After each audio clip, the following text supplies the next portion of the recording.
Road accident, train accident, plane crash, এই বিভিন্ন ধরনের হাজারটারও বেশি রিপোর্ট রাইটিং লিখতে চাও মাত্র একটি ফরম্যাট দিয়ে, তাহলে এই ভিডিওটি তোমার জন্য। অনেক ছাত্রছাত্রী রিপোর্ট রাইটিং দেখে প্রচন্ড ভয় পেয়ে যায়। তারা ভাবে যে একটি রাইটিং এর জন্য আমার road accident, train accident, plane crash এই সমস্ত কিছু কিন্তু পড়ে যেতে হবে। সুতরাং তবে এর থেকে দূরে থাকাই ভালো। সেই সমস্ত স্টুডেন্টদের জন্য বলছি, আমি রাজা মন্ডল আর আমি নিয়ে চলে এসেছি এমন একটি ফরম্যাট নিয়ে, যে ফরম্যাটটি মুখস্থ করলে যত ধরনের অ্যাক্সিডেন্টাল রিপোর্ট আসুক না কেন তোমরা কিন্তু লিখে আসতে পারবে। এবং শেষে একটি ট্রিক্স আমি আলোচনা করব, যে ট্রিক্সটি ফলো করলে তোমরা অবশ্যই রিপোর্ট রাইটিং 10 এ 10 পাবে। এবং এর আগের ভিডিওতে রিপোর্ট রাইটিং কি, রিপোর্ট রাইটিং কয় প্রকারেরও কি এবং রিপোর্ট রাইটিং কিভাবে লিখতে হয় তার সম্পর্কে আমি বিস্তারিত আলোচনা করে রেখেছি। তোমরা যদি সেই ভিডিওটি এখনো পর্যন্ত না দেখে থাকো, আই বাটনে ক্লিক করে সেই ভিডিওটি সম্পূর্ণ তোমরা দেখে নিতে পারো। এবং এর পরবর্তী ভিডিওতে বাকি যে রিপোর্ট রাইটিং গুলো, যেমন natural disaster, fire, robbery and theft, তারপরে অ্যাওয়ারনেস প্রোগ্রাম, এই সমস্ত রিপোর্ট রাইটিং গুলো আমি পরস্পর সিরিজ আকারে আলোচনা করব। সুতরাং চ্যানেলটি এক্ষুনি সাবস্ক্রাইব করে নাও, যাতে যে ভিডিওগুলো আমি পরবর্তীতে আপলোড করব সরাসরি তুমি যেন নোটিফিকেশন পেয়ে যাও। এবং ভালো লাগলে একটি লাইক করে দিও এবং বন্ধুদের কাছে কিন্তু শেয়ার করতে ভুলো না। এবং তুমি যদি মাধ্যমিক 2027 স্টুডেন্ট হয়ে থাকো এবং তোমরা যদি সিন আনসিন গ্রামার রাইটিং সম্পূর্ণ সাজেশন পেতে চাও, তাহলে নিচে দেওয়া হোয়াটসঅ্যাপ নম্বরে তোমরা যোগাযোগ করতে পারো। এবং স্ক্রিনে যে ডিটেলসটি আছে সেই স্ক্রিনের ডিটেলসটি পড়ে তোমরা 99 টাকা দিয়ে সেই পিডিএফটি পারচেস করতে পারো। এবং সেই পিডিএফটির মধ্যে এই সমস্ত রিপোর্ট রাইটিং এর ফরম্যাট সহ সব কিছু সেখানে পেয়ে যাবে। অর্থাৎ এই পিডিএফটি পারচেস করলে তোমাদের অন্য কোনো বই পড়ার কিন্তু কোনো প্রয়োজন হবে না। So without any wasting time, let's start the video. Report লেখার জন্য সবচাইতে গুরুত্বপূর্ণ হলো হেডিং বা শিরোনামকে আকর্ষণীয় করা, যাতে হেডিং দেখে ভেতরে লেখা পড়ার জন্য মানুষ আকর্ষিত হয়। যেমন এ হরিবল কার অ্যাক্সিডেন্ট ওয়াকার্ড এট আমতলা, কিল 3। এরপর ডান দিকে রিপোর্টেড বাই লিখে নিজের নাম লিখতে হবে, অথবা বাই আ স্টাফ রিপোর্টারও লিখতে পারো। তারপর বাম দিকে জায়গার নাম, অর্থাৎ যেখান দিয়ে তুমি রিপোর্টটি লিখছো সেখানের নাম, যেমন আমতলা বা তোমাদের এলাকার যে কোনো একটি জায়গার নাম লিখলেও হবে।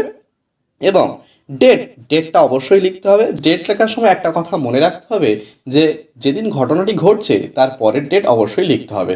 অর্থাৎ তুমি যেদিনে রিপোর্ট রাইটিংটি লিখছো সেই ডেটটাই তুমি এখানে দেবে। তারপর কোলন দিয়ে লেখা শুরু করতে হবে। এ ড্রেডফুল অথবা টেরিবেল অথবা শকিং, যে কোনো একটি দিয়ে তোমরা লেখা শুরু করতে পারো। তাহলে এ ড্রেডফুল, এবার হচ্ছে ড্যাশে কি আছে, কি ধরনের দুর্ঘটনা। সেটা যদি হয় বাস দুর্ঘটনা তাহলে বাস লিখবে, যদি ট্রেন দুর্ঘটনা হয় তাহলে ট্রেন লিখবে। অ্যাক্সিডেন্ট হ্যাপেন্ড অন বলে কি ব্র্যাকেটে কি লেখা আছে, তারিখ। অর্থাৎ এই ড্যাশে তোমাদেরকে তারিখ লিখতে হবে, যে ডেটে অ্যাক্সিডেন্টটি ঘটেছে সেই ডেটটা এখানে লিখতে হবে। অ্যাটের পরে ড্যাশ আছে, তাহলে অ্যাটে কি লিখতে হবে, যে ছোট স্থান, যদি কোনো ছোট স্থানের নাম থাকে, যেমন যদি হয় আমতলা তাহলে আমতলা লিখবে। ইন বলে একটি বড় জায়গার নাম, যেমন কলকাতা লিখতে পারো। দ্য অ্যাক্সিডেন্ট ওয়াকার্ড বিটুইন, অ্যাক্সিডেন্টটি কাদের মধ্যে ঘটেছে, সেটা হতে পারে bus and truck. The cause of the accident was, তাহলে দুর্ঘটনার কারণ কি হতে পারে, ব্রেক ফেল হতে পারে, ওভারটেক হতে পারে, যেটা হবে তোমরা এখানে সেটা লিখবে। অ্যাজ এ রেজাল্ট, তার ফলস্বরূপ কি হয়েছিল, 5 বা মৃত ব্যক্তির সংখ্যা, যদি মৃত ব্যক্তির সংখ্যা 10 হয় 10 দেখবে, যদি 2 হয় 2 দেবে, যা হবে তোমরা এই ড্যাশে সেই সংখ্যাটা বসিয়ে দেবে। তাহলে 5 persons died, অ্যান্ড আমি যদি ধরে নিই যে এখানে আহত ব্যক্তির সংখ্যা কত, 20, তাহলে আমরা এখানে লিখবো কত, 20 person were injured because of this accident। তারপরে কি হচ্ছে, local people rush to the spot, মানে স্থানীয় বাসিন্দারা সেই ঘটনাস্থলে রুদ্ধশ্বাসে ছুটে গিয়েছিল, অ্যান্ড স্টার্টেড রেস্কিউ অপারেশন, এবং তারা তাদের উদ্ধার কার্য চালাতে শুরু করে। The injured persons were taken to the nearby, এবার কি বলা হচ্ছে, যারা আহত ব্যক্তি তাদেরকে কাছাকাছি কোনো এক জায়গায় নিয়ে যায়, সেটা কোথায়, যে হাসপাতালের নাম, যে হাসপাতালে নিয়ে গিয়েছিল সে হাসপাতালের নামটা লিখতে হবে, যেমন SSKM হাসপাতাল বা তোমাদের এলাকার যে হাসপাতালগুলো আছে সেই হাসপাতালের নামটা লিখতে পারো, ফর প্রপার মেডিকেল ট্রিটমেন্ট। হ্যাঁ, তারপরে কি হচ্ছে, police came to the spot and control the situation, তারপর পুলিশ সেখানে উপস্থিত হবে এবং পুরো ব্যাপারটাকে তারা নিয়ন্ত্রণ করবে। তারপরে কি করবে, দ্য কমিউনিকেশন মিনিস্টার, অথবা তোমরা লিখতে পারো লোকাল MLA, যে কোনো একটি লিখলে হবে। এই ড্যাশে কি লিখতে হবে, তাহলে সেই লোকাল যে এমএলএ বা কমিউনিকেশন মিনিস্টারের নামটা এই ড্যাশে লিখতে হবে।